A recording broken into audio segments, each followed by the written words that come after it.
Bonjour, je suis Sam Lawson, professeur d'anglais au collège François de Belforest à Saint-Martin dans le Gers. Je vous présente aujourd'hui la dernière vidéo de la série sur l'enseignement de la compréhension de l'écrit. Et je vous propose aujourd'hui de travailler sur un extrait d'une histoire pour enfants de l'auteur britannique d'origine américaine, Francesca Simon.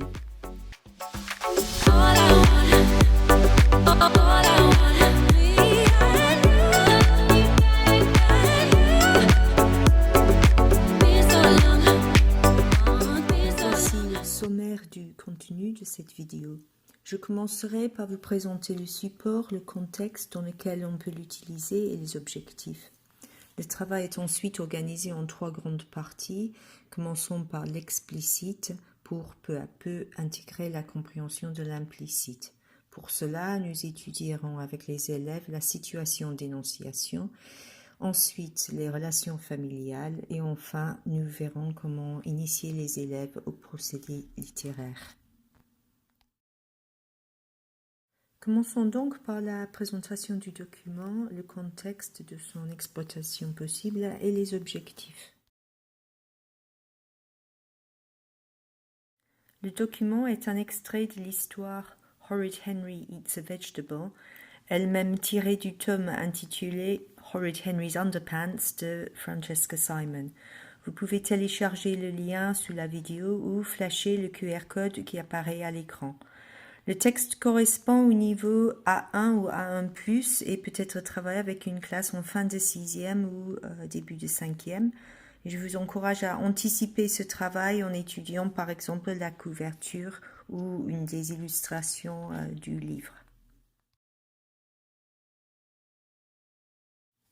Les objectifs concernent les structures et points de grammaire, le vocabulaire et la connaissance des conventions textuelles, c'est-à-dire tout dont les élèves ont besoin pour décortiquer et rendre compte du document. En grammaire, donc la probabilité, l'expression de la probabilité avec must, les hypothèses simples, l'expression de l'obligation et de l'interdiction, le présent simple et l'emploi du gérondif après les verbes de goût, ainsi que les mots de liaison pour exprimer la conséquence, le contraste et le but.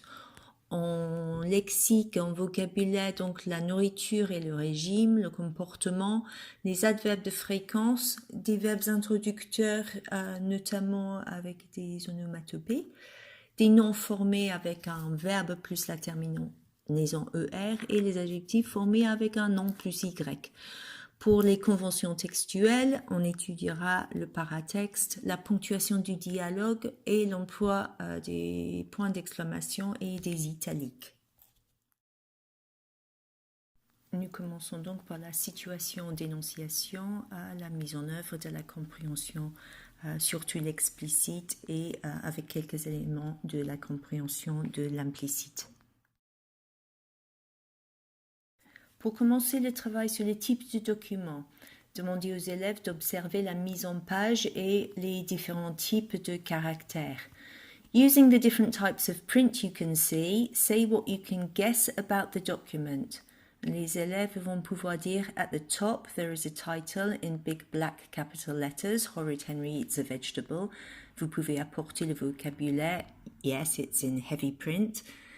Ils vont continuer. At the bottom, there is a short text. It's in italics. We can see the number 2003. It's the year 2003. Ensuite, demandez aux élèves de regarder le paratexte. So, concentrate on the short text at the end, called the paratext, and pick out the capital letters. Ce qui va donner une production comme the words in italics have got capital letters. We know it's a title because it's in italics, and we know the English use capitals for the important words in a title. We can see the words Francesca Simon with capital letters too. It's the writer's first name and her surname. Et vous pouvez apporter le vocabulaire. It's the author's full name. Ensuite, en ce qui concerne les repérages pour identifier le personnage principal, commencez par demander aux élèves d'analyser les répétitions. So, find repeated words in the paratext and look for them in the text. The words horrid Henry are repeated in the paratext, and they're repeated in lines 26 and 31 too. In line 26 and 31, they've got capital letters, so we know it's a name. Henry is a boy's name. The name is in the title of the extract and of the book, so we know the person is important. Et là, pour l'apport du professeur, les élèves vont vous demander du vocabulaire, l'équivalent en anglais de personnage, de héros et d'histoire. Donc vous pouvez dire it's the name of the most important or of the main character in the story, it's the hero's name. Ensuite, pour la production, in the rest of the text, the character is just called Henry. We can see it 16 times. Ensuite, demandez aux élèves, find another example of horrid and Henry close to each other and analyze. Les élèves vont dire in line 32, we can see don't be horrid, Henry. Be is être, so after be, we can guess horrid is an adjective. It's like horrible too. So the hero is a horrible person called Henry. Et vous pouvez rapprocher ce commentaire de l'image où Henry a l'air méchant utilisé en anticipation. Ensuite, procéder au repérage de la ponctuation présente dans le texte. Look at the punctuation and tell me about the type of text. Et vous allez devoir apporter, lorsqu'elle sera nécessaire, la traduction de guillemets. There's a lot of punctuation. It's the same all the time. There are speech marks or inverted commas, so it's a conversation. In English, the characters' words are inside the speech marks or inside the inverted commas. Ensuite, le repérage du contexte droit immédiat, après les guillemets. Find the word that is repeated all the time and is associated with the inverted commas. Les élèves vont pouvoir vous dire, we can see the word said after the inverted commas. It must mean dit because it's a conversation. Et vous apportez l'information, said is the past tense of say. Ensuite, find other words starting with capitals in the text associated with the word said. We can see the words mom and dad, so they're Henry's parents. We can see perfect Peter in lines 4, 16 and 25. He has got an adjective in front of his name like Henry, but he's perfect, not horrible, and he is probably Henry's brother. Ensuite, pour trouver le sujet général du texte, on va procéder par repérage des répétitions et des mots transparents associés. Find the words without capitals that are repeated most often in the text. Les élèves vont trouver eat, so we can see eat 10 times and vegetable 11 times in the text. Vegetable is in the title too. Horrid Henry eats a vegetable. Vous pouvez leur dire, donc you know what eat means. Find a transparent word linked to vegetables with the link word and. Les élèves vont trouver the transparent word is fruit in line 28. We read fruit or vegetables, so we can guess vegetables are food like broccoli, courgettes, aubergines, cabbage, spinach, carrots, lettuce, tomatoes, onions, garlic, cucumber, etc. Vous pouvez donc apporter le lexique sur les légumes et assurez-vous de donner cauliflower qui sera nécessaire plus tard. Ensuite, find other transparent words in the text relating to food. Les élèves vont trouver pizzas, chips, ketchup, burgers, chocolate, cake and cookies in lines 24 and in lines 38 to 40. Ensuite, did tell me about the type of food they describe and who mentions it. Les élèves vont trouver it's fast food, it's not good for you or it's bad for you, and Henry is the one who mentions that food, so he must love it. Vous apportez le vocabulaire plus précis. Yes, it's a list of junk food. The food is greasy and or sugary. It's not healthy. It's unhealthy. Pour aborder le travail sur la compréhension détaillée, vous pouvez travailler sur les répétitions et le contexte immédiat, les mots transparents et la ponctuation. Donc dites aux élèves, find repeated words with capitals associated with the list of food you found. Ils vont trouver, just before the second list in lines 43 to 44, we can see gobble and go 3 times. Vous dites, look at the words just before and after gobble and go. Find a transparent word nearby that will help you understand. Et les élèves ont trouvé, it must be a restaurant because we can see only Henry's favourite restaurant in the whole wide world just afterwards.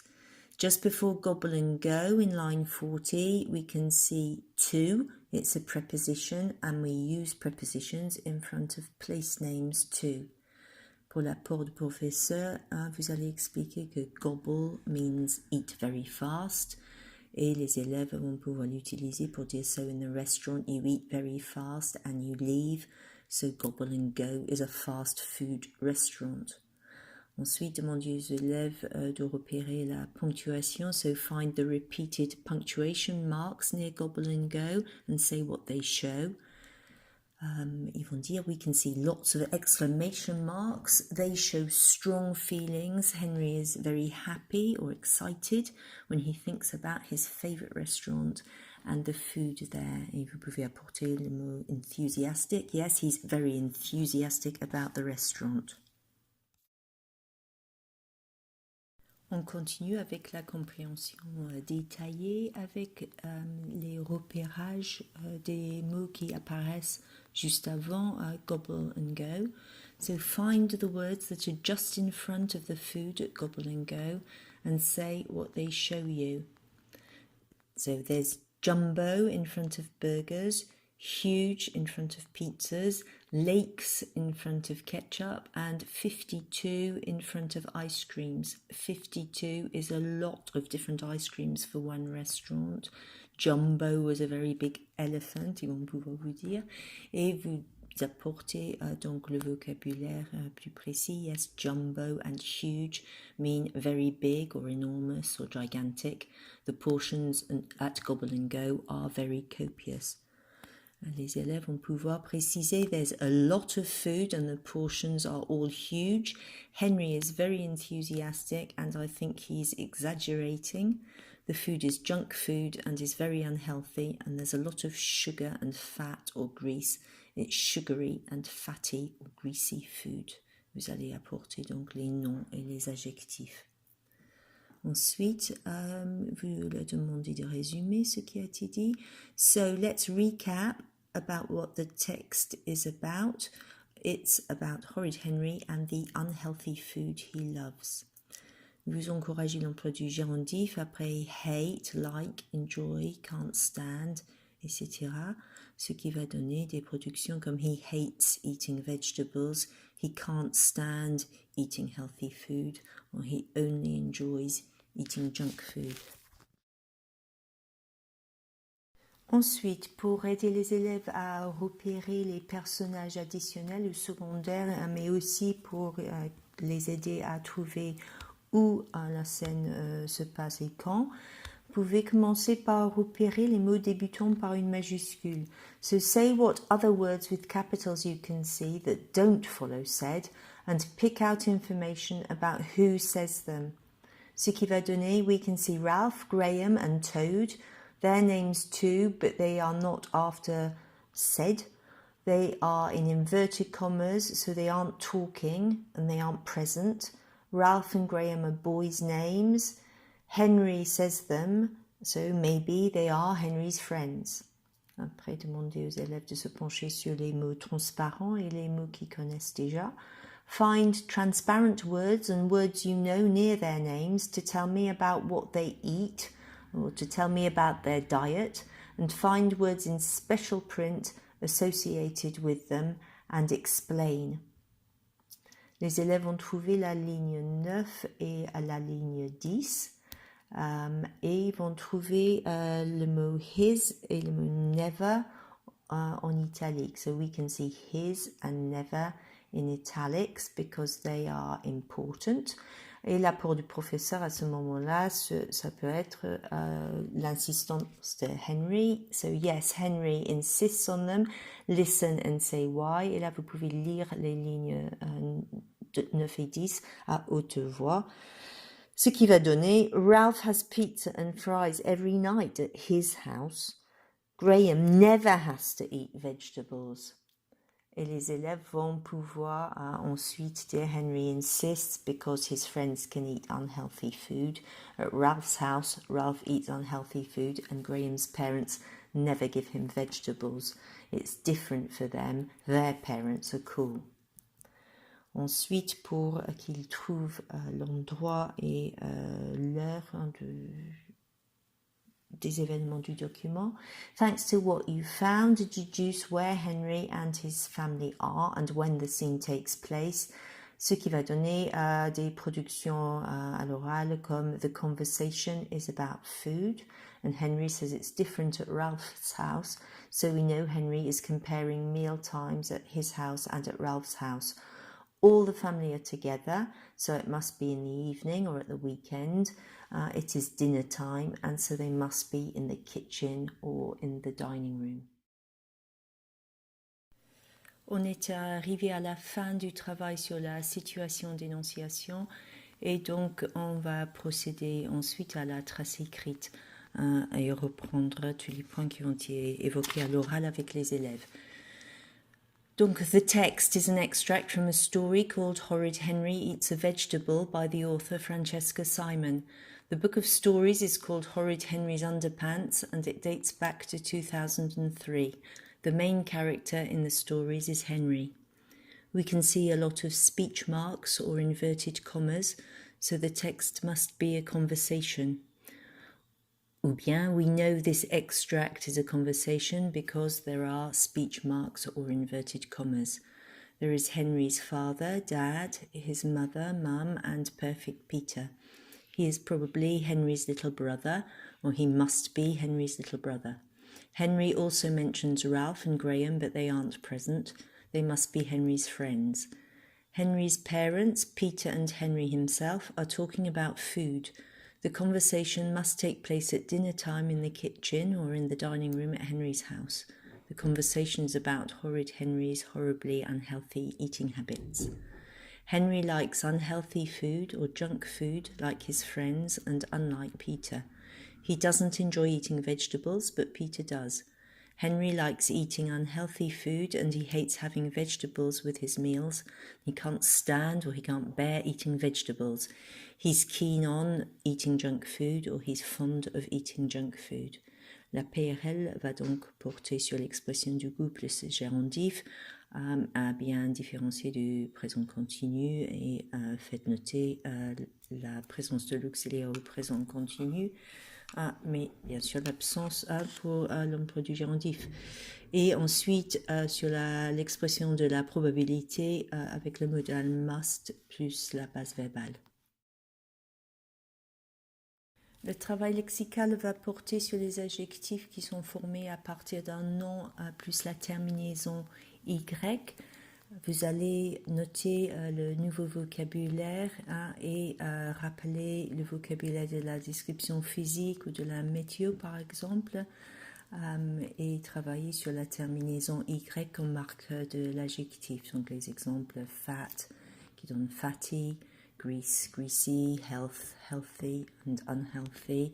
Et puis reprendre le vocabulaire vu précédemment, curl, curly, wave, wavy, rain, rainy, sun, sunny, etc.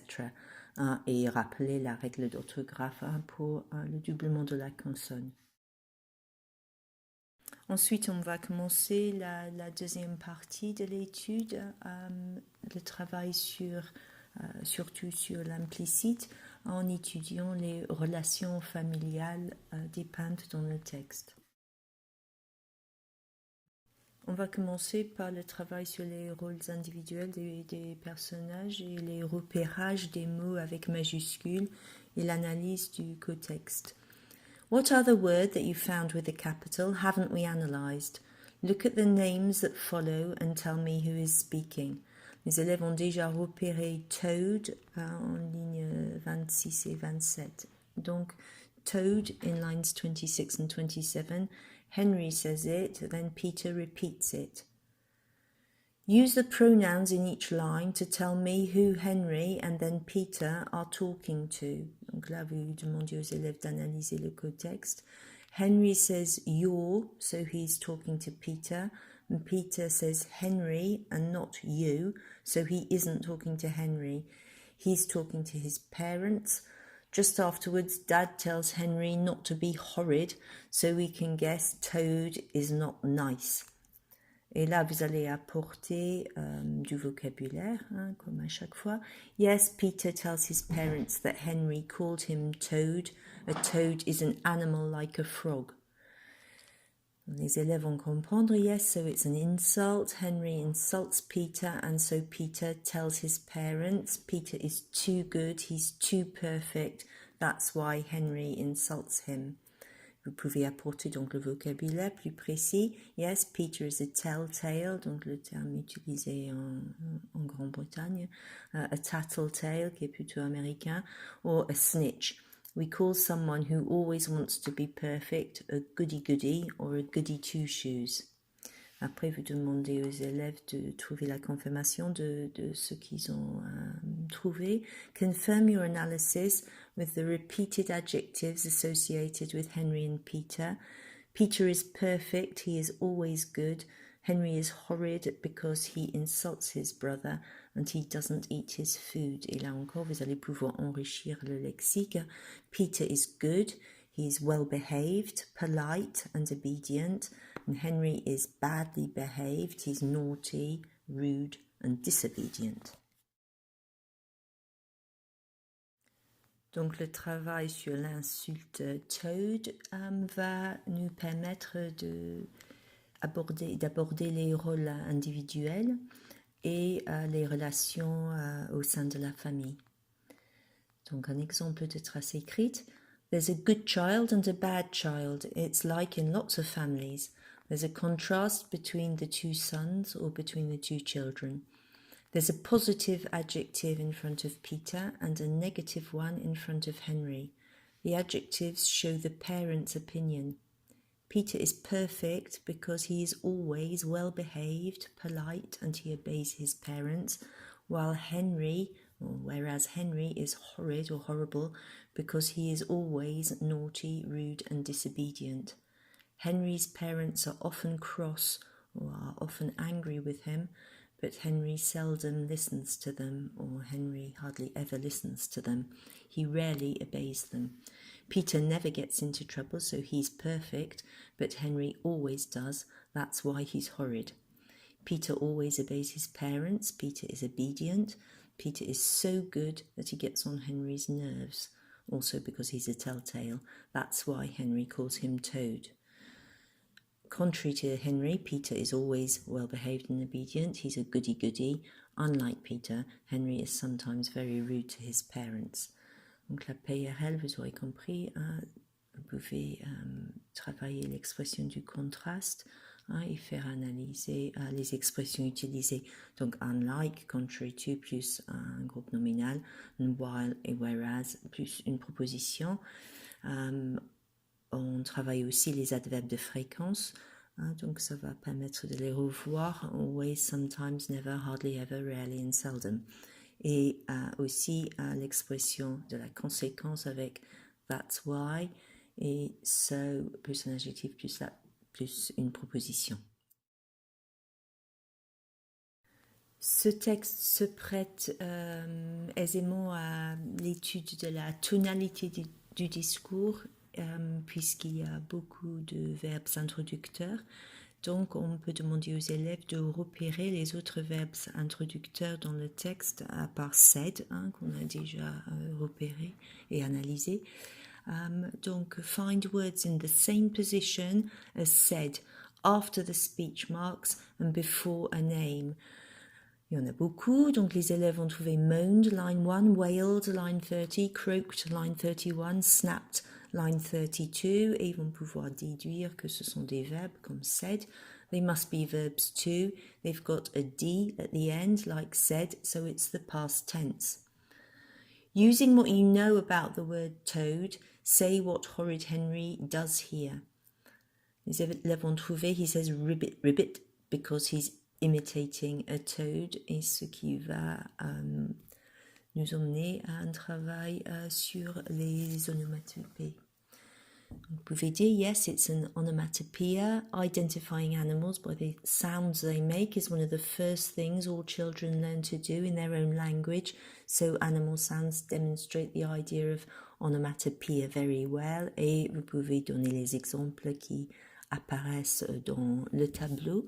Vous pouvez aussi vous limiter aux plus intéressants, ceux qui sont utilisés aussi pour décrire les activités humaines ou la façon de parler. Le repérage des verbes introducteurs va permettre aux élèves ensuite d'analyser les sentiments des personnages et leurs relations. Donc, vous pouvez dire « Using the table and the context, explain the verbs ». Et les élèves vont trouver « In line 28, we see croaked. Henry croaks like a toad. He's mocking Peter. And in line 29, we can see snapped, like a dog that wants to bite. So we know Henry's dad is angry. Looking at the words near the other verbs, their context, deduce their meaning by acting out the line. In line 27, perfect Peter wails. Henry insults him, and so Peter wails. Afterwards, Peter tells his parents because he's a telltale. Et pour l'apport du professeur, vous pouvez dire yes, he tells his parents to get Henry into trouble. Et leur demander, so how do you think he says Henry called me Toad? Can you imitate him? Donc c'est un petit exercice rigolo de mise en voix d'un texte qui va donner des choses comme Henry called me Toad. Et vous pouvez donc demander aux élèves d'analyser le sentiment du personnage. He's unhappy after the insult and so he wails. It must mean gémir and complains. Et vous pouvez rebondir sur ça pour l'analyse de moan à la première ligne du texte. Demander aux élèves de repérer le contexte I can't eat this, I'll be sick, pour qu'ils puissent déduire le sens de moan. Ce qui va donner moan must mean complain too, because Henry says he can't eat the food or he'll be sick, he'll be ill. Après, vous demandez, look around the pronoun this in line 1 to find the name of the food Henry can't eat. Et les élèves ont trouvé this must be cauliflower cheese. Henry hates it. It makes him sick. He wants to vomit when he eats it. He thinks it's disgusting. It's the vegetable he eats, like in the title. Pour travailler ensuite les intentions des personnages, vous demandez aux élèves de repérer les impératifs, donc repérables grâce à l'absence de sujet apparent, et leur demander d'analyser l'énonciation. Find the verbs you know already that don't have a subject pronoun associated with them. Look at the names near these verbs and find out who says the verbs and who they are talking to. Et les élèves ont trouvé go on à la ligne 17 et don't be à la ligne 29. Vous pouvez aussi faire remarquer name one à la ligne 14. Ce qui va donner des productions orales comme in line 17, Henry's mum is talking, and line 29 and 14, it's Henry's dad. We can see the name Henry, so Henry's parents are talking to him. They are giving him orders. They are telling him what to do.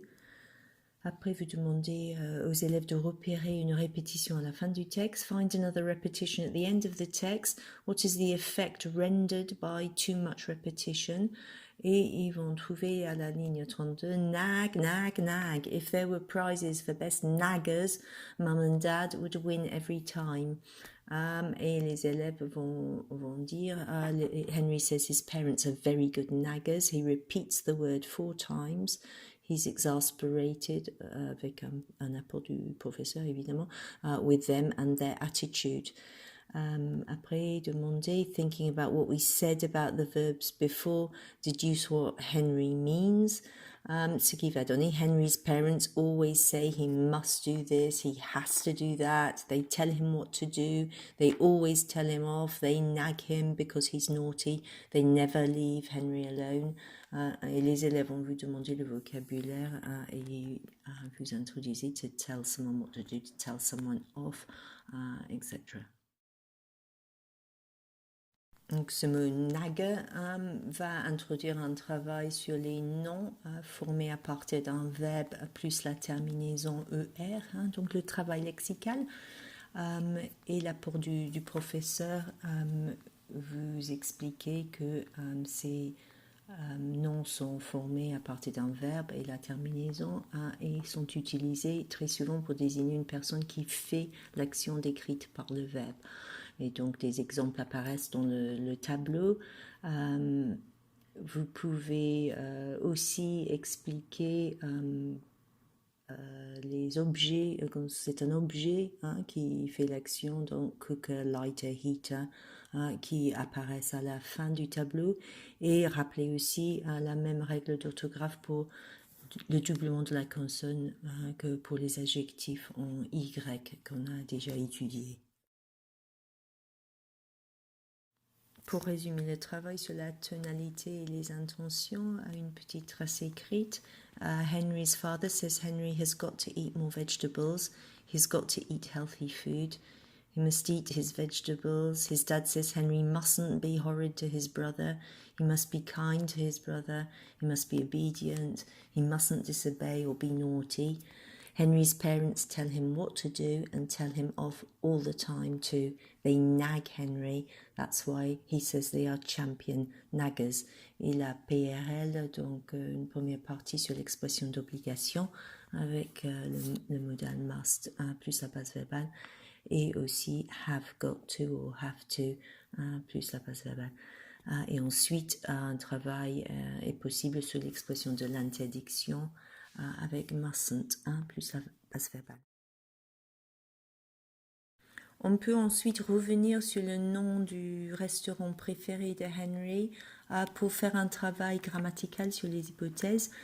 Donc, demandez aux élèves, find a number written near Gobble and Go and explain. Les élèves ont trouvé, we can see 5. If Henry is good and eats his vegetables 5 times, he can go to his favorite restaurant. Et là, l'apport du professeur va introduire l'expression du futur dans la principale. Yes, if Henry eats vegetables 5 times in a row, his parents will take him to Gobble and Go. The condition is Henry must eat his vegetables, and if he does, the consequence is that his parents will take him to Gobble and Go. Après, demandez aux élèves, identify the problem at the beginning of the text.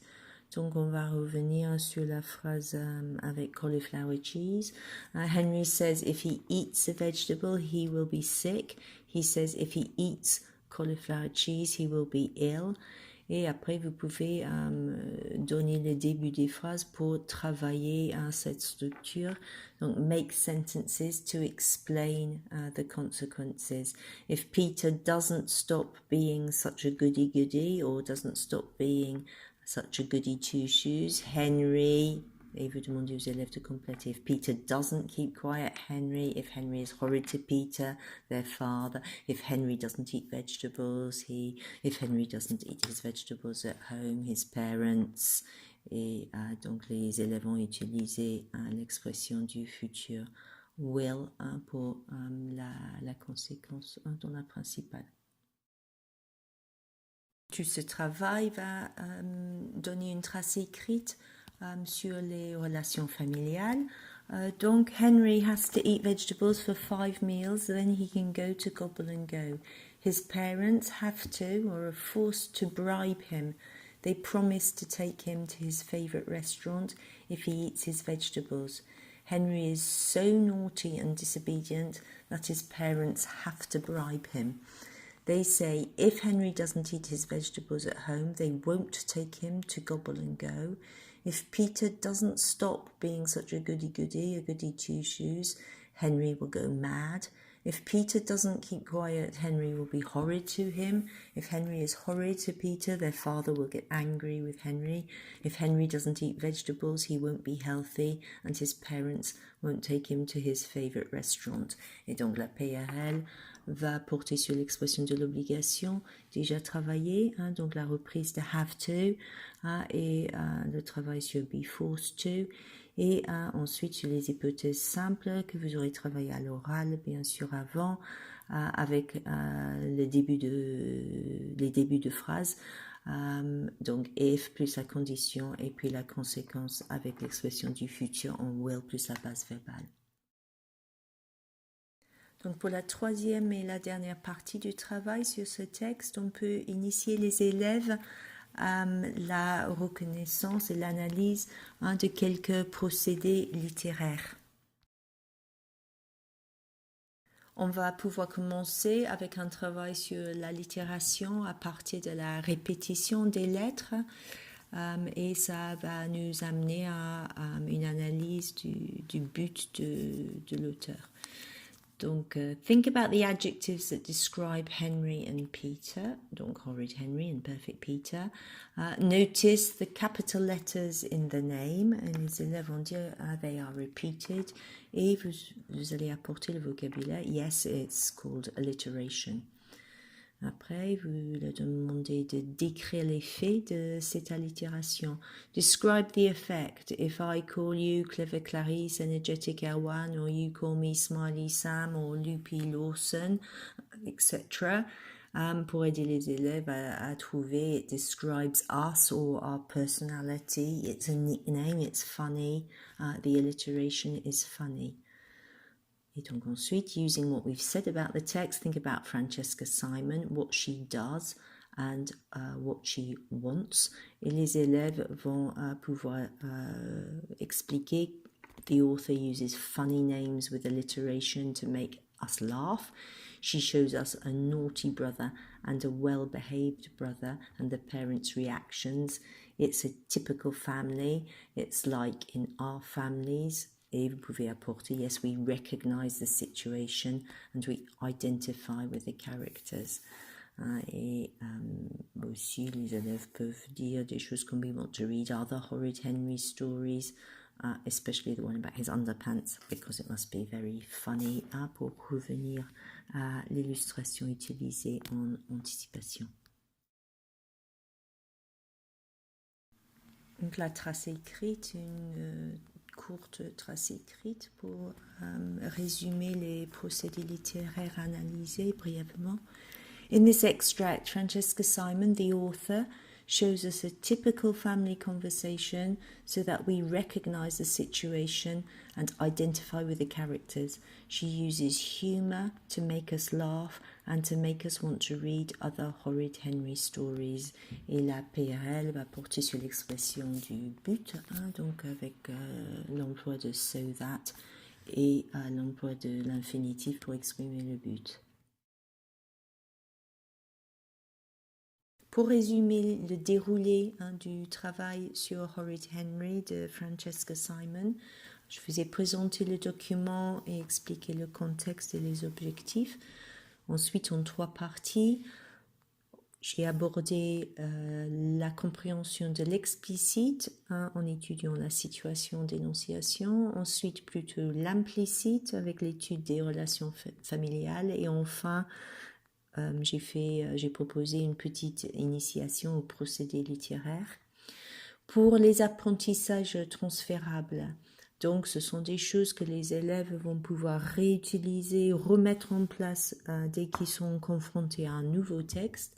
Vous avez les stratégies, donc les repérages des majuscules, des nombres, les répétitions, la ponctuation, les types de caractères, les pronoms personnels, les prépositions. Et on aura demandé aux élèves d'émettre des hypothèses, de faire des déductions et de rechercher la confirmation de ces idées, de ces hypothèses. Ensuite, pour les connaissances grammaticales et fonctionnelles qui vont pouvoir réutiliser l'expression du contraste, le but, la conséquence, l'hypothèse et l'expression de la volonté.